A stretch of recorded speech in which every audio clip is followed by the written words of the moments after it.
when there's a lot of distractions in the schoolyard, my positioning is really important. I always make sure that wherever the distractions are, that the students are facing away from them. So I always position myself so they can see me. So any instructions that I say, they're able to listen as clearly as possible.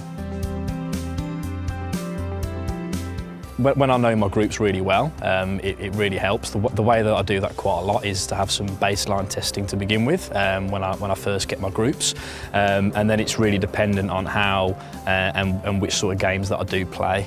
Particularly the really able students, I'll make sure that there's a lot of leadership skills happening throughout, so they're able to coach each other. Maybe the less able students may find the game situations a little bit difficult, so making sure that the lessons are really engaging and making sure they're focused as much as possible is really important. Higher needs students in a game situation like today, I would make sure that there are stations prepared throughout. So it could be more of a rotation stations, and keeping them engaged is going to be really important. And I might, change the equipment itself as well to make sure it's a high success rate. It's really important to mix up the delivery for either demonstrations or verbal instructions, because the students definitely have certain strengths in certain areas. Particularly the more complex skills, I will try and demonstrate either using myself or the students, so the other students can visually see.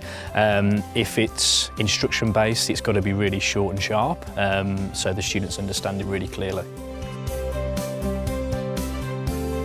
I think discrete coaching is really important, because some coaches feel that they always have to stop the session a lot, but I think it's really important that there's definitely a flow to it.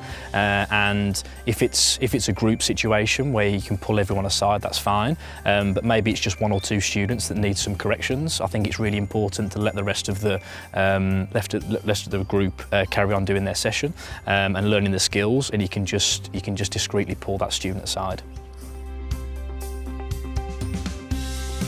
I try and use time as much as possible, particularly short amount of time, to keep the high intensity of the session going.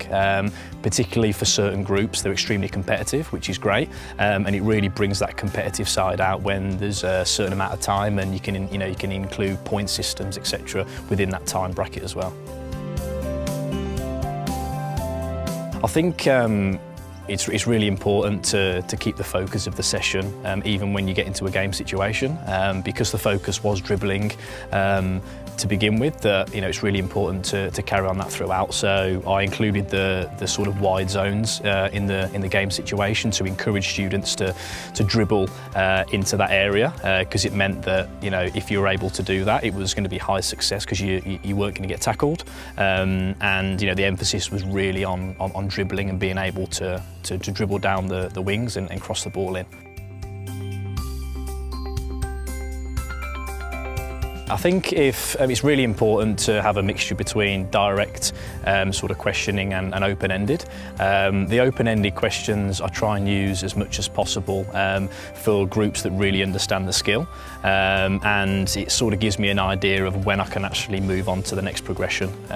With the group today, I used quite a lot of opening questioning to have a bit more of a discussion, because I knew then that they were able to understand, and I was able to move on to the game situation.